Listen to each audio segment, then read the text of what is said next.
My father-in-law waited until my 15th anniversary to cut my salary from $148,500 to $74,250 in front of his sons, then called it charity. I spent 15 years building his empire from $2M to $19M only to be treated like trash. What I did next at the Chicago conference made their faces turn ghostly white. My name is Marcus. I'm 41. I've been married to Richard's daughter, Sarah, for 14 of those years. I've worked for her father, the CEO, for 15. I grew the Ohio territory from under $2 million in revenue to just over 19. I managed every account that mattered. And every relationship Tanner Industries had built since 2010 lived on a laptop in my house. Across the glass table, on a Monday morning on the 14th floor, his two sons sat flanking him. Brendan on the right, arms folded, smiling like he'd been waiting all week. Oliver on the left, scrolling his phone. Neither of them spoke. Their father was doing the work. My father-in-law waited until my 15th anniversary to cut my salary in half. He did it in front of his sons. He thought that was the end of the story. Richard finally looked up and smiled the way he smiled at country club waiters. Perfect timing, Marcus. Take it or walk. To understand why I didn't answer him right away, you have to understand how I got into that room in the first place. I met Sarah in my 3rd year at Ohio State. She was smart, grounded, and didn't talk about her family, which should have been a hint. We married at 27. A year later, Sauscher took me to a steakhouse in downtown Columbus and offered me a job. Junior account coordinator, $42,000. Come build something with us, he said. You're family now. I took it. I'd had 2 better offers on the table. I said no to both because I believed him. I was good at the work. Within 3 years, I was running the Ohio territory, which that year pulled in $1.8 million in annual revenue. By year 8, $9 million. By year 12, 19. I signed the 4 largest accounts Tanner Industries ever held. Every one of them referred to me by name, not by the company. I knew their kids. I knew their vacation homes. I knew their renewal months. I also kept my own records. Every call logged, every contract scanned, every decision-maker's birthday on my personal drive, because nobody at Tanner Industries ever wrote anything down properly. What I didn't know back then was that being useful and being family were 2 different things. The pattern repeated itself without subtlety. Brendan, the older brother-in-law, was made VP of sales at 30. He'd lost 2 of the company's top 10 accounts in his first year and been given a 6-month recalibration. Oliver, the younger, got a title we were all supposed to take seriously, Director of Innovation, with no budget, no team, and no metrics anyone could track. They had their father's last name. That was the metric. I was the only non-Tanner at the executive table. At quarterly dinners, Richard would introduce me by saying, "Marcus here helps out around the office." Once, at a Rotary lunch in front of 8 other business owners, he leaned in and said, "This is my daughter's husband. We keep him busy." The men laughed. I smiled, because smiling was what you did. Then I went back to closing the contract that was keeping half of them employed. I told myself it didn't matter, that the work would speak for itself, that Richard was an old man from an older generation and respect would come when it came. I was wrong. So when Richard said take it or walk, I didn't flinch. I'd been trained not to. Let me back up. The email had come the Friday before. Subject line, Annual Review Monday, 9 a.m., 14th floor. No agenda. I'd had 15 of these, but when I walked into the glass conference room that morning and saw Brendan and Oliver already seated, I knew this wasn't a review. Reviews are one-on-one. This was a tribunal. Richard slid a printed org chart across the table. Dated October 14th. Already signed. Brendan's title had been upgraded to COO. Oliver was now Chief Strategy Officer. Mine 15 years in, $19 million in territory revenue had been changed to Senior Account Specialist, a demotion with no asterisk. Then came the slide with the numbers. The halving. Richard said, without emotion, that the company was correcting compensation imbalances because executive material is in short supply, so we're rewarding the right people. I asked one question. Who decided this? The board, he said. Unanimously. The board was Richard, Brendan, Oliver, and Richard's wife Linda. That's when Brendan leaned back and gave me the line I'd hear echo in my head for the next 3 months. Honestly, Marcus, think of it as charity. You've had a good run. Oliver finally looked up from his phone and grinned. 15 years is a long run for a charity case. I didn't respond. I didn't nod. I didn't argue. I looked at Richard, who was smiling faintly, and I understood clearly, for the first time in a decade and a half, that the three men across from me had rehearsed this before I walked in. So I did the only thing that made sense.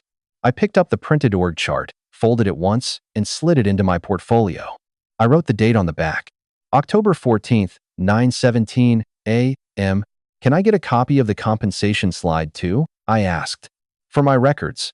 Richard's smile flickered. Sure, Marcus. Take whatever you want. He meant it as a dismissal. I took it as permission. I didn't call Sarah from the office. I drove home. 47 minutes on I-71. Rush hour, the folded org chart on the passenger seat. I kept my hands at 10 and 2 the whole way and didn't turn on the radio. I wanted to hear myself think. Sarah was in the kitchen when I walked in. She took one look at my face and set down the knife she was chopping peppers with. What happened? I told her. Flat. Beginning to end, no editorializing.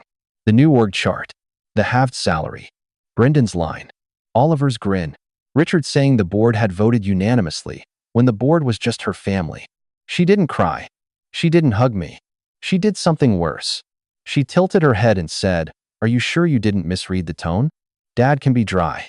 I looked at her for a long moment. Her phone buzzed on the counter. A text from her father. She read it in front of me. He says they had to be fair to the family, she told me. He says it wasn't personal. Sarah, I said. He cut my salary by $74,000. On our 15th anniversary with the company. In front of his sons, what part of that is not personal? She didn't answer. She picked up her phone and started typing back. That was the answer. She said, Dad wouldn't do this to us. I knew right then he already had. That Sunday, we drove to the lake house for family dinner.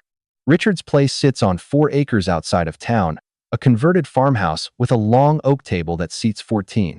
Linda had made pot roast. Sarah's brothers came with their wives. Their kids ran around the living room.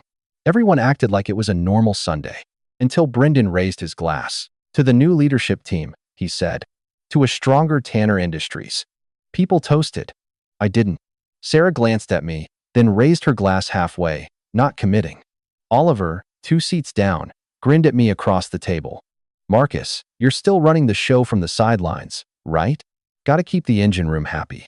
A few people laughed. I set my glass down carefully. Linda, seated at the head opposite Richard, passed me the gravy boat with a kind smile. Be grateful, sweetheart, she said. Not everyone keeps their job in a restructure. That was the line that did it. Not Brendan's toast. Not Oliver's dig Linda's sweetheart. The condescension from someone who'd spent 15 years calling me her son. From across the table, my niece Emma, 8 years old, no idea what was happening, looked at me and asked, Uncle Marcus, why do you look sad? I smiled at her and said, long week, honey. That's all. I finished the meal. I helped clear plates. I kissed Sarah's mother on the cheek when we left, the way I'd done every Sunday for 14 years. That was the last meal I ever ate at that table. For 3 weeks after that Sunday dinner, I did nothing. I went to work. I took the pay cut on paper. The new deposit hit my account on October 28th, $74,250 annualized, almost exactly half of what had landed 2 weeks earlier. I kept managing the accounts that kept the company alive. Nobody said thank you. Brendan walked past my office on his way to his new corner suite and didn't make eye contact. Sarah and I barely spoke about it. She kept asking if I was okay. I kept saying yes. Neither of us meant it. Then, on a Thursday night in early November, Sarah's cousin Megan called. Megan had married into the Tanner family the same year I had, and she'd been quietly on my side for a decade without ever saying so out loud. She was crying when Sarah picked up. I can't keep sitting on this, Megan said. I have to show you something. She forwarded a string of screenshots to Sarah's phone. A group chat titled The Tanner Boys. Brendan, Oliver, and 2 of their golf buddies. Megan's husband had left the chat a year ago and forgotten to delete the archive. The first screenshot was dated October 14th, 7:41 p.m., 3 hours after my review. Brendan wrote, Charity Case finally got the news. Should have cut him a decade ago. Oliver wrote, he's not executive material. Never was. Dad finally grew a spine. Brendan wrote, wait till Sarah figures out he's useless outside our walls. Oliver wrote, she won't. She's too busy being a Tanner. There were more. 23 messages across 3 weeks. My name came up in every one. None of it was kind. Sarah read all 23 twice. She didn't cry. She didn't speak. She handed me her phone, walked into our bedroom, and closed the door. That was the first time in 14 years of marriage she had nothing to say. I didn't sleep that night. At 1:17 a.m., I got out of bed, walked downstairs to my home office, and opened my personal laptop. Not the company-issued one. My own. The one I'd bought with my own money in 2011 because Richard wouldn't approve a remote work setup for senior staff. I opened a file I hadn't touched in 6 months. Clients_master_ 2009 to 2024. 2,347 rows. 14 columns. Every purchasing manager at every account Tanner Industries had ever touched, plus dozens we'd lost to competitors. Direct cell numbers. Personal emails. Renewal months. Contract values. Kids' names. Birthdays. Anniversaries. Vacation patterns. The coffee order of the VP of operations at our second largest account, who told me once, over a whiskey, that he only did business with people who remembered. Every entry was time-stamped. Every contact had been built on my own time, on my own device, across 15 years of drives and dinners and late-night calls. It was mine. Legally. I'd read my own employment contract more carefully than Richard ever had. I stared at the spreadsheet for a long time. Then, I opened a second tab and started searching. I wasn't going to sue them. Suing takes years. Suing makes you look bitter. I was going to outgrow them. Upstairs, Sarah was still awake. I could hear the floorboards. But she didn't come down, and I didn't go up. Something had broken, and we both knew it. The only question left was what we were going to build on top of the rubble. That was the night I stopped being their charity case. Let me tell you what was actually in that spreadsheet, because this is the part Richard never understood.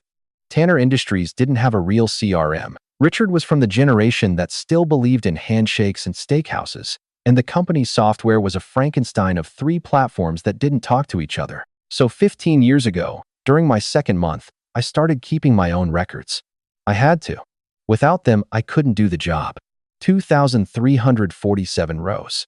1,812 active accounts purchasing managers, plant directors, VPs of operations across 9 states. 430 warm leads I developed but never fully closed. The rest were lost accounts, with notes on why we lost them, which was usually because Brendan had taken the meeting. 14 columns across. Direct sell. Personal email, the one they actually checked. Contract renewal month. Last purchase order value. And 3 lines of personal notes per contact. The personal notes were the part that mattered. Steve at Midwest Fabricators, whose son had just started at Ohio State, we talked about tuition every January. The VP at our second largest account, a whiskey drinker, who'd told me once that he only did business with people who remembered. Richard thought Tanner Industries owned those relationships. Tanner Industries owned a logo. I owned the relationships. By the 3rd week of November, I'd done my homework. Tanner Industries was down 11% year over year. I pulled our own internal reports and cross-checked against Industry Week's Midwest Supplier Roundup. We were bleeding margin on 2 of our top 5 accounts, both mismanaged by Brendan in the past 18 months. Wilks Global, our biggest regional competitor, out of Indianapolis, was up 23%. They'd just opened a new Midwest division, and a trade press release mentioned they were actively recruiting senior account leaders with existing Midwest relationships. I read that line 3 times. On my calendar, I drew a red circle around December 10th, the opening day of the Midwest Industrial Supply Conference in Chicago. Wilks was doing a keynote on day 2. Richard was doing his own keynote on day 1, the same family values and industrial supply speech he gave every year. I wrote 1 sentence on a Post-it and stuck it on my monitor. Wilks doesn't know it yet, but I'm their next hire. On November 21st, I drove 4 hours from Columbus to a hotel Starbucks on the north side of Indianapolis. David Wilks, CEO of Wilks Global, 3rd-generation family business that had done what Richard's family had failed to do, which was modernize, had agreed to a 30-minute coffee with no agenda. I brought 1 sheet of paper, no pitch deck, no resume. The page had 16 lines on it. Each line was a Tanner Industries account, decision-maker name, contract renewal date in the next 12 months, and the annual revenue number. 16 accounts, $41.2 million. Every one of them, per a small footnote at the bottom, maintained their relationship, primarily with me, not with the Tanner name. David read the page once. He set it down. He looked at me for a long second, then laughed, actually laughed. The way a man does when he's just been handed a gift he didn't expect. "Marcus," he said, "what took you so long? We talked for 2 hours." I didn't touch my coffee. By the time I stood up to leave, I had a verbal offer, a scheduled follow-up with Wilkes's general counsel to review my Ohio non-compete, and a 15-minute speaking slot during Wilkes's Day 2 keynote at the Chicago conference 3 weeks away. Driving back on I-70 that afternoon, I didn't turn on the radio. Same as the drive home the day of the review. Except this time, I was listening to something I hadn't heard in 15 years. Quiet. The real kind. I didn't tell Sarah about the Wilkes meeting until the night I got back. I sat her down at the kitchen island, poured her a glass of wine, poured myself one, and told her everything. The spreadsheet, the market data, David Wilkes laughing over his coffee, the verbal offer, the Chicago speaking slot, 3 weeks out. She didn't interrupt. When I finished, she said one thing. "If I'm in on this, I have to talk to my mother first." Alone. The next morning, Sarah drove out to the lake house. Linda was home. Richard was at the office. Sarah walked in, sat down at the long oak table, the same table where Brendan had toasted the new leadership team, and played the audio of Megan's forwarded screenshots on her phone. Not the messages. The text-to-speech readout. Linda had to hear her son's own words, in a robotic voice, in her own dining room. Linda listened to all of it. Then she adjusted a placemat and said, without looking up, "Boys will be boys, Sarah. Don't let an outsider split this family." Outsider. That was the word that broke it. Sarah told me later she didn't argue. She stood up, picked up her car keys, and walked out. On the drive back, she called me from the car. "Burn it down," she said. "I'll hold the match." The next 2 weeks were the most disciplined I've ever worked in my life. I hired an employment attorney in Columbus, Diane, 23 years in labor law. She reviewed my 2009 contract, the non-compete, and Ohio precedent in about an hour. Her verdict, in writing, was simple. The clause was unenforceable. Too broad on geography, too vague on role. No compensation attached. In her exact words, this wouldn't survive a motion to dismiss. She also confirmed what I already suspected about the client list. 15 years of contacts, built on my own device, on my own time, those were mine. I kept the opinion letter in a folder labeled Exit Documentation. On November 28th, a Wednesday, exactly 2 weeks before Chicago, I signed the Wilkes Global Offer Letter. Executive Vice President, Strategic Accounts. Base, $385,000. Signing bonus of $100,000. Start date, December 11th, the day after the conference ended. That base alone was 2.5 times what Richard had just cut me down to. I didn't celebrate. I didn't even tell Sarah that night. I just signed the document, scanned it, and emailed it back at 9:47 p.m. One last thing. I asked David's chief of staff to add a single line to the conference booklet next to the Day 2 keynote listing, featuring Marcus Hale, EVP of Strategic Accounts, Wilkes Global. I wanted my name printed in that booklet before anyone from Tanner Industries ever knew I'd left. I didn't want to quit in a conference room. I didn't want Brendan to get the news from HR. I wanted the whole industry, every client, every competitor, every old golf buddy of Richard's in that ballroom to watch it happen, live, with my new title on their welcome packets. If they wanted to humiliate me behind closed doors, I was going to return the favor in front of 2,000 people. December 10th arrived cold and bright in Chicago. The conference opened with a welcome reception at 6 p.m. in the Marriott Ballroom. 2,000 attendees, open bar, name badges on blue lanyards. I wore a navy suit, no tie. Under my jacket, tucked where nobody could see it yet, was a different lanyard. Red. Wilkes Global. I wasn't going to put it on until tomorrow. Richard was already holding court near the bar, surrounded by 4 of his oldest clients, men I had personally managed for the past decade. Brendan stood 2 steps behind him, scanning the room. Oliver was at a high-top table, on his phone. I walked past them slowly. Steve from Midwest Fabricators saw me first and broke away from Richard's circle to say hello. Within 90 seconds, I had a small crowd of Tanner Industries' top clients standing around me, asking about my family, about the winter forecast, about whether I was on the speaker panel this year. From across the room, Brendan watched the whole thing. He leaned over and said something to Richard. Then he walked over. Drink in hand. That same smile. Still networking, Marcus? Can't let the charity case miss a free bar, I guess. I looked at him. Calm. Running the show, actually. His smile held for about half a second. Then it slipped, and he didn't know why. He laughed it off, mumbled something about catching up later, and walked away. Brendan didn't know it yet, but he wouldn't be laughing in 18 hours. The next morning, Richard took the main stage at 10 a.m. for the Day 1 keynote, Family Values in Industrial Supply. A 30-year perspective. The same speech, give or take, he'd given at 4 previous conferences. The ballroom was half empty. It shouldn't have been. But something had shifted overnight.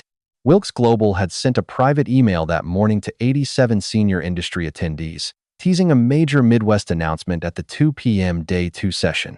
Nobody knew what yet. Everybody had guesses. I sat in row 4. Sarah beside me, recording on her phone. Richard delivered his speech the way he always did: anecdotes, golf jokes, a slide about the Tanner way. He mentioned Brendan by name 3 times. He didn't mention me at all. During Q&A, Jim Harlan stood up. CEO of Harlan Supply, $11 million annual account, client of mine for 9 years. Richard, quick question. I heard through a mutual contact that your top strategic accounts person isn't with the company anymore. What's the succession plan? The ballroom went quiet. Richard's face lost color in real time. He opened his mouth. He closed it. He smiled the country club smile and said, "We have a deep bench, Jim. More to come on that." "Great," Jim said, sitting back down. Looking forward to it. Richard didn't have a succession plan. He didn't have one because his plan had walked out of the conference room on October 14th. At 2 p.m. sharp, David Wilks walked onto the Day 2 keynote stage in a charcoal suit and a red lanyard identical to the one now around my neck. The ballroom was packed, standing room only along the back wall. David's opening was short.